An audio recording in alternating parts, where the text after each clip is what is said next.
দেখেন,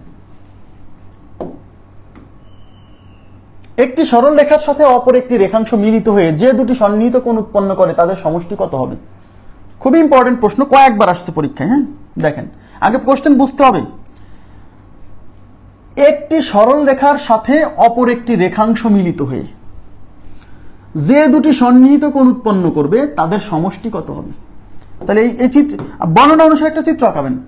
একটি সরল রেখার সাথে কি মিলিত হবে? একটি সরল রেখার সাথে একটি রেখাংশ মিলিত হবে। তাহলে কার সাথে কি মিলিত হবে? একটি সরল রেখার সাথে একটা রেখাংশ। তাহলে এইটা হচ্ছে একটা সরল রেখা,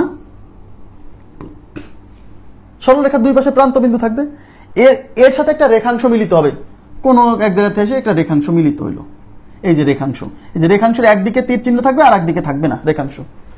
তাহলে একটা সরল রেখার সাথে একটা রেখাংশ মিলিত হয়ে যে দুইটা সন্নিহিত কোণ সৃষ্টি করবে, তাহলে সন্নিহিত কোণ এই একটা, এই দুইটা কি সন্নিহিত কোণ না? এই সন্নিহিত কোণ দুইটার সমষ্টি। তাহলে আমাকে বলেন এই কোণ আর এই কোণ, এই টোটালটা কি 180 ডিগ্রি না সরল কোণ না? তাহলে এই টোটাল সরল কোণ 180 ডিগ্রির মধ্যে থিটা 1 আছে, থিটা 2 আছে। তার মানে এই 180 ডিগ্রি, এই থিটা 1 আর থিটা 2 যোগ করলে 180 সমান হবে না? ইয়েস, তার মানে যে দুইটা সন্নিহিত কোণ সৃষ্টি হবে তাদের যোগফল হচ্ছে 180 ডিগ্রি। খুবই ইম্পর্টেন্ট প্রশ্ন, বুঝে পড়তে হবে, চিত্র আঁকাতে হবে। হ্যাঁ, ওকে। আচ্ছা, অথবা দিছে, অথবা দুটি সরল রেখা পরস্পরকে ছেদ করলে, এই দেখেন আবার কি বলছে, আরেকটা প্রশ্ন খুবই গুরুত্বপূর্ণ। অথবা, এই যে অথবা থেকে দেখেন, আমি ডিফারেন্ট কালারের কালি ব্যবহার করি। এই যে অথবা দুটি সরল রেখা পরস্পরকে ছেদ করলে সন্নিহিত কোণগুলির সমষ্টি। দেখেন দুইটা সরল রেখা যদি পরস্পরকে ছেদ করে, দেখেন এই যে এই একটা সরল রেখা, এই একটা সরল রেখা, দুইটা সরল রেখা যদি পরস্পরকে ছেদ করে তাহলে সন্নিহিত কোণগুলোর সমষ্টি। অনেকে মনে করবে 360 ডিগ্রি, না, দুইটা সরল রেখা যখন পরস্পরকে ছেদ করবে, এখানে এই একটা কোণ মনে করেন থিটা 1, এই একটা কোণ মনে করেন থিটা 2, এই একটা কোণ, আচ্ছা এটা পরে দেখাচ্ছি। আপনি কি বলেন তো এই থিটা 1 আর থিটা 2 সন্নিহিত না? ইয়েস, সন্নিহিত। কারণ এই পাশে একটা কোণ, এই পাশে একটা কোণ, এই যে হলো সাধারণ বাহু, এটা সাধারণ বাহু না? সাধারণ বাহুর দুই বিপরীত পাশে অবস্থান করতেছে। তাহলে এটা কি এক সরল কোণ না? এই যে এটা একটা সরল রেখা, সরল রেখার উপরে যে কোণটা সৃষ্টি হচ্ছে সেটা হলো সরল কোণ। আর এই সরল কোণের মধ্যে থিটা 1 আছে, থিটা 2 আছে। তাহলে theta 1 plus theta 2 is equal to 180 degree. এখন আপনি ওই দুইটা না ধরে যদি এদিকে তাকান, ওই দুইটা না ধরে যদি আপনি এই একটা কোণ থিটা 1, এই পাশেরটা থিটা 2, তাহলে এই থিটা 1 আর এই থিটা 2 কিন্তু সন্নিহিত কোণ। মানে এই দুইটা না ধরে আপনি এই দুইটা ধরেন, আর এই সন্নিহিত কোণ দুইটা একটা সরল রেখার উপর অবস্থান করতেছে, মানে এক সরল কোণ 180 ডিগ্রি। আপনি এই দুইটা না ধরে যদি মনে করেন যে না আমি এইটা ধরবো আর এইটা ধরবো, ওকে ফাইন, এইটা থিটা 1, এইটা থিটা 2, এই দুইটা কোণের সাধারণ বাহু এইটা, এবং এই কোণ দুইটা এই সাধারণ বাহু দুই বিপরীত পাশে অবস্থান করতেছে, এবং এই কোণ দুইটা একটা সরল কোণের উপর অবস্থান করতেছে, দেখছেন? তার মানে দুইটা সরল রেখা যদি পরস্পরকে ছেদ করে, আপনি যে দুইটা সন্নিহিত কোণই নেন না কেন তাদের সমষ্টি 180 ডিগ্রি হবে। যে দুইটা সন্নিহিত কোণই নেন না কেন তাদের সমষ্টি 180 ডিগ্রি। ক্লিয়ার? তার মানে এই প্রথম কোশ্চেনটা আর দ্বিতীয় কোশ্চেনের উত্তর সেম, কিন্তু কোশ্চেন কিন্তু এক না। একটা সরল রেখার উপর যদি একটা রেখাংশ মিলিত হয়, এই যে একটা সরল রেখার উপর যদি একটা রেখাংশ এসে মিলিত হয়, তাহলে যে দুইটা সন্নিহিত কোণ উৎপন্ন হবে তাদের যোগফল 180। আবার দুইটা সরল রেখা যদি পরস্পরকে ছেদ করে, ছেদ করার ফলে এখানে প্রতি দুইটা সন্নিহিত কোণের সমষ্টি 180 ডিগ্রি হবে সবসময়। বোঝা গেছে বিষয়টা? প্রত্যেকটা বুঝে বুঝে অ্যানালাইসিস করে পড়তে হবে, নাহলে মনে থাকবে না। আর আপনাদেরকে বলছি কালকের ক্লাসটা করলে আপনার খুবই মজা লাগবে। কালকের ক্লাস করলে বুঝবেন হ্যাঁ আমি আসলে জ্যামিতি পড়তেছি। কাল এবং আরেকটা ক্লাস, এখানে আরো দুইটা ক্লাস হবে রেখাকোণের উপর।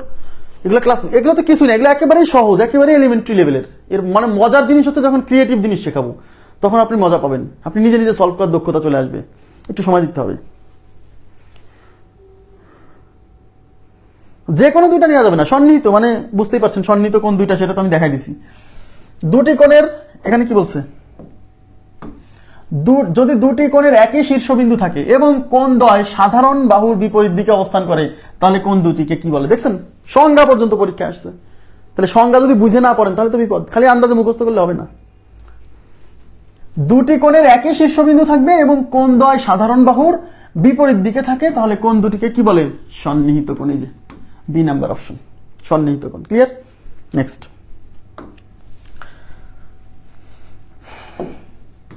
দেখেন এখানে কি বলছে, দুইটি সরল রেখা পরস্পরকে ছেদ করলে কয়টি কোণ তৈরি হয়। দুইটা সরল রেখা পরস্পরকে ছেদ করলে, যে পরস্পরকে ছেদ করলে কয়টি কোণ তৈরি হয়। দেখেন আপনি চিত্র আঁকাবেন, ওখানে যেভাবে ইনস্ট্রাকশন দেওয়া আছে সেভাবে চিত্র আঁকাবেন। এই একটা সরল রেখা, এই একটা সরল রেখা, এরা পরস্পরকে ছেদ করছে, ছেদ করলে কয়টা কোণ তৈরি হয়। এই হলো θ1, এই হলো θ2, এই হলো θ3, এই হলো θ4। তাহলে কয়টা? চারটা। তার মানে দুইটা সরল রেখা পরস্পরকে ছেদ করলে চারটা কোণ সৃষ্টি হয়। দুইটা সরল রেখা পরস্পরকে ছেদ করলে চারটি কোণ সৃষ্টি হয়। ওকে, নেক্সট।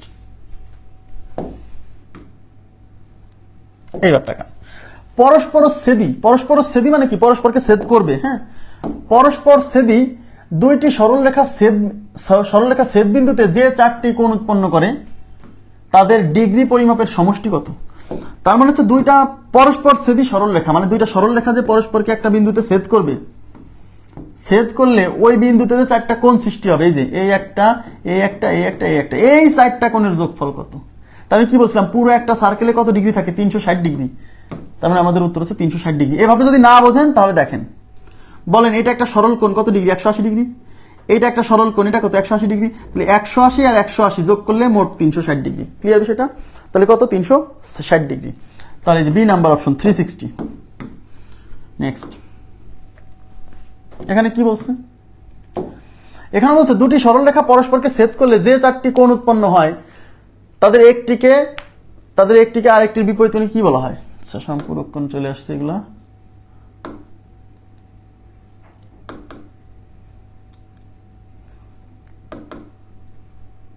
আচ্ছা,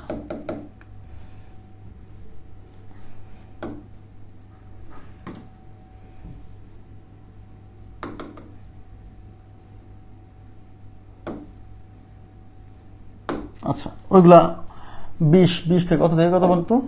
এখানে দেখে নিচ্ছি, 14 পর্যন্ত পড়ালাম না? 14 এগুলো আগামী দিন পড়াতে হবে, এগুলো পড়াই দিচ্ছি। একটু নতুন থিওরি আজকে আর পড়াবো না, শুধু সমস্যাগুলো দেখা দিচ্ছি।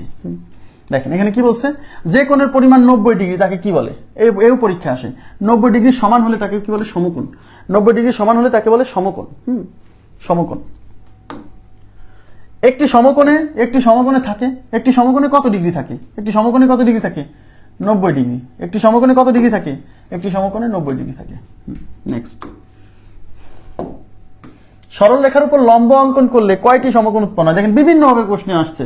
সরল রেখার উপর লম্ব অঙ্কন করলে, একটা সরল রেখার উপর লম্ব অঙ্কন করলে কয়টি সমকোণ পাওয়া যায়?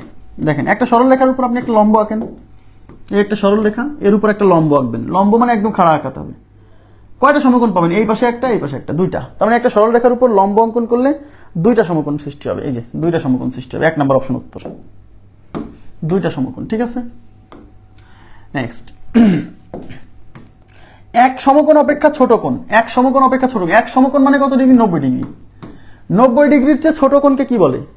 90 ডিগ্রি সমান হলে সমকোণ, 90 ডিগ্রি সেটা সূক্ষ্মকোণ, 90 এর চেয়ে বড় 180 চেয়ে ছোট স্থূলকোণ, তার মানে সূক্ষ্মকোণ বলে। সূক্ষ্মকোণ কত? এই যে 4 নম্বর অপশন। 90 ডিগ্রির চেয়ে ছোট হলে সূক্ষ্মকোণ, 4 নম্বর অপশন। ঠিক আছে, নেক্সট। একটি কোণের পরিমাণ 80 ডিগ্রি হলে, দেখেন একটা কোণের পরিমাণ 80 ডিগ্রি, 80 ডিগ্রি, তাহলে 80 ডিগ্রি কোন রেঞ্জে পড়ছে বলেন তো?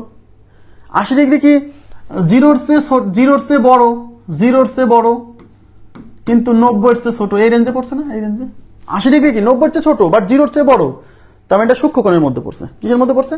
সূক্ষ্মকোণের মধ্যে। এই যে 4 নম্বর অপশন। মান দেখেও বুঝতে পারিস না। সরল কোণের পরিমাণ কত ডিগ্রি? সরল কোণ আমি কি বলছি? সরল কোণে থাকে 2 সমকোণ থাকে, সরল কোণে 2টা সমকোণ থাকে।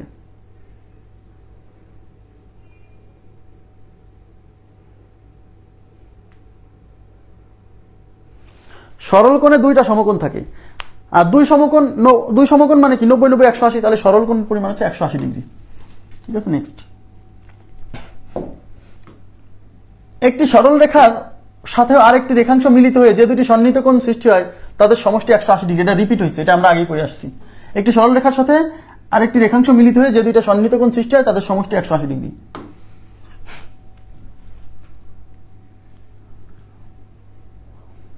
এটাও তো পড়ছি আমরা।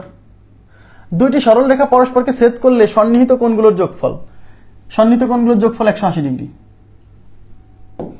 দুটি সরলরেখা পরস্পরকে ছেদ করলে সন্নিহিত কোণগুলোর যোগফল 180 ডিগ্রি। পড়ে আসলাম না যে সন্নিহিত কোণগুলোর যোগফল 180 ডিগ্রি।